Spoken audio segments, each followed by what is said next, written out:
The news has taken everybody here by surprise. The assumption had been that the new regime would be merciful. There is a single image that repeats throughout the history of modern states. A square overflowing with people, the smell of burning tyres and tear gas, slogans that pierce the air, clashes with the police, and sometimes even the military, while tanks stand like silent witnesses at the intersections. And then, a leader falls, the crowd celebrates, and in that moment of celebration, in that heat of collective hope, nobody asks a single question, the question that changes everything. Who actually fills the empty seat? Think about the last revolution you watched on television, any one of them. Pick a country or a decade. Now ask yourself one thing. Where are the people who actually ran that system today? Not the leader, we know where he is. The others. The ones who signed the orders and held the keys to the buildings that mattered. The ones who knew where the money went. If you go looking, and most people never do, you will find something that is difficult to explain away. They are still there, but different titles and different offices. Coincidences happen once, maybe twice. What we are looking at has happened in Bucharest and Cairo and Belgrade and Tunis and dozens of cities in between, always with the same architecture, always with the same result. However, there are two distinct cases where history took a completely different path. The first is Iran in 1979, where the new elite didn't negotiate with the old guard, they liquidated it. The Shah's secret police, Savak, was physically dismantled, and their archives were pried open and exposed to the public. It was a rare example of a revolution that left no room for old power structures to rebrand and survive.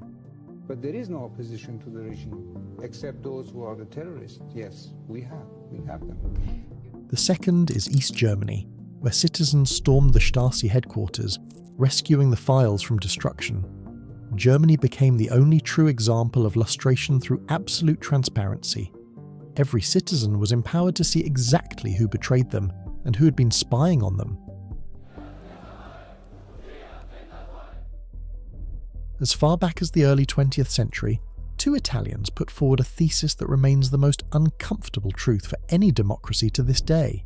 Vilfredo Pareto and Gaetano Mosca formulated a thesis that continues to pose a rigorous analytical challenge to democratic legitimacy. In every society, regardless of its structure, a minority rules. Pareto called this the circulation of elites. The elite, he argued, never truly disappears. It merely transforms. Like lions being replaced by foxes, the elite changes its method of governance, shifting from force to cunning, but it never surrenders the helm to the masses. Mosca added a crucial element: organisation. A minority rules because it is organised, connected, and driven by a common interest. The masses, on the other hand, are numerous, but scattered. This leads to a critical analytical insight. Mass protest, in and of itself, does not topple a system. A regime only becomes vulnerable when the organised elite divides, when the whispers of betrayal begin within the castle walls. Every political system rewards loyalty over competence. This creates a scum of people who spend years parasitising the corridors of power, creatures who serve any master as long as they are left with crumbs from the table. These are faces you've seen in the front rows for decades while their real work takes place in the dark, far from the cameras. If they seem like a bunch of underqualified sycophants without a gram of brain at first glance, do not be fooled. Their intelligence is reduced to the lowest, animal level, to a pure instinct for survival and plunder. They don't know how to create anything, but they are PhDs in faking reality. These are the ones who keep their hand on the pulse of the military and the ones who manage your fears through state-controlled media. It is fascinating in a dark way to observe their cunning. While the people in the square believe they are toppling the system, this shadow crew is already preparing its escape card. They smell the regime's collapse long before the first brick falls. They will be the first to stab the leader in the back, not out of a moral awakening, but to ensure that in the new system, under a different flag, they remain the ones controlling your lives. Political scientists have a name for it: elite defection. The moment when the people closest to power decide that their leader has become more expensive than useful, and quietly, surgically remove him. The crowd was the smoke. The real fire was burning somewhere else entirely.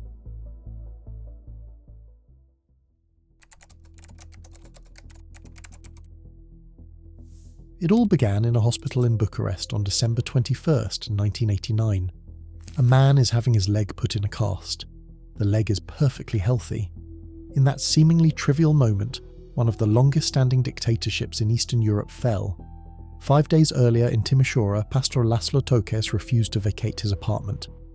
The authorities sent the police, but neighbours gathered in front of the building. Soon the entire city was on the streets. The army opened fire, but the flame was not extinguished. News travelled toward Bucharest faster than anyone could stop it. Nicolae Ceausescu decided to respond with force and authority. He organised a massive support rally. Hundreds of thousands of people, the state television cameras rolling and microphones ready. He stepped out onto the balcony, began to speak, and then the crowd started to hiss.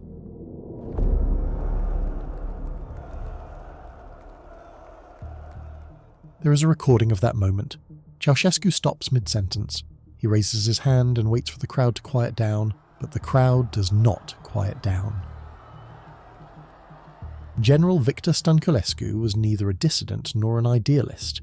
He was a solid pillar of the system, and the man who had personally carried out orders in Timișoara just a few days prior. While Ceausescu stood on the balcony, waiting for a silence that would never come, Stănculescu was doing what he had done his entire life: assessing the situation. Then, the dictator sought a general to take command and continue the brutal operations in Bucharest. They called Stănculescu. Surprisingly, he showed up with a cast on his leg. He claimed he had an injury, that he was sorry, but that he was physically unable to perform his duties. In a system that functioned exclusively on fear, no one dared to verify the general's medical records. The next morning, Ceausescu fled by helicopter from the roof of the Central Committee building. The cast disappeared that same day. Stănculescu immediately took coordination over the army and organised the arrest of his former boss.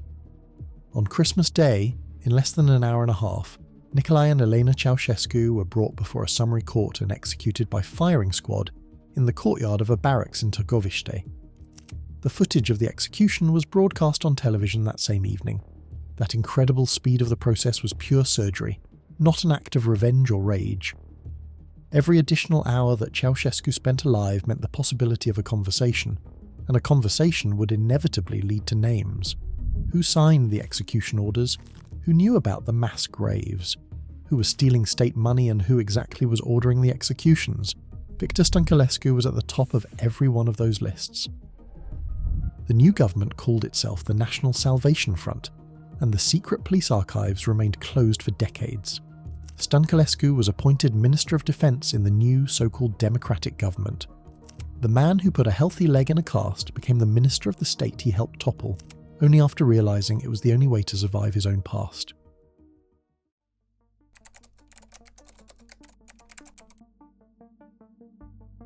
It all began in Tunisia with a single slap in the small town of Sidi Bouzid. Mohamed Bouazizi didn't plan to topple dictatorships across the globe. He only wanted to sell fruit to feed his family.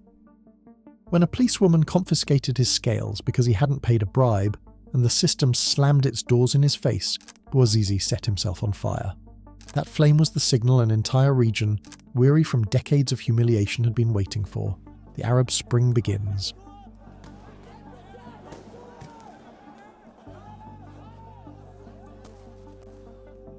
Hosni Mubarak, who has ruled for 30 years, knows very well the extent of the military's power.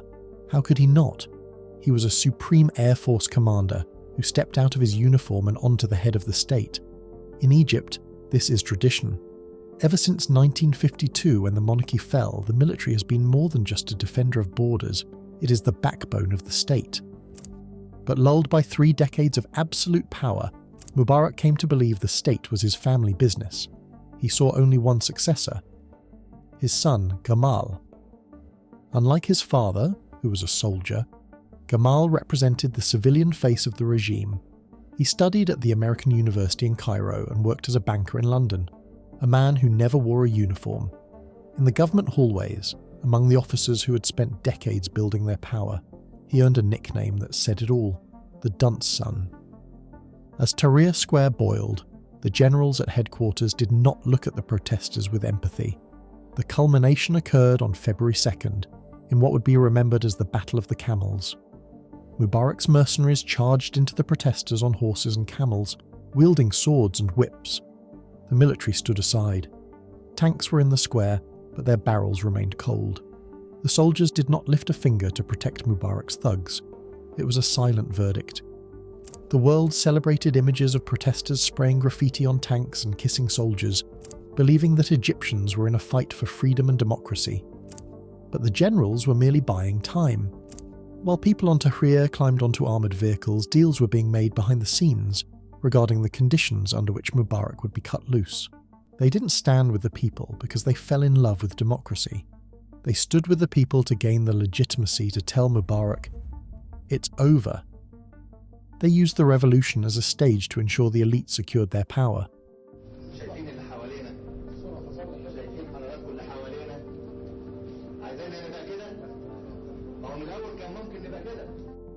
Mubarak in a cage was a spectacle for the masses. In the end, the portrait on the wall was the only thing that truly changed. While the crowd celebrated the fall of a dictator, the same elite that had been the pillar of the regime for decades simply changed their suits and tightened their grip. There was no lustration, nor could there be, for in Egypt, as in every perfect strategic defection, no one judges those who hold the keys to the tanks and the vaults. Just as in our first example, the revolution was merely a filter to remove a leader. True reform never arrived, and the elite, now re-entrenched, were left with only one enemy they could not defeat: the passage of time itself.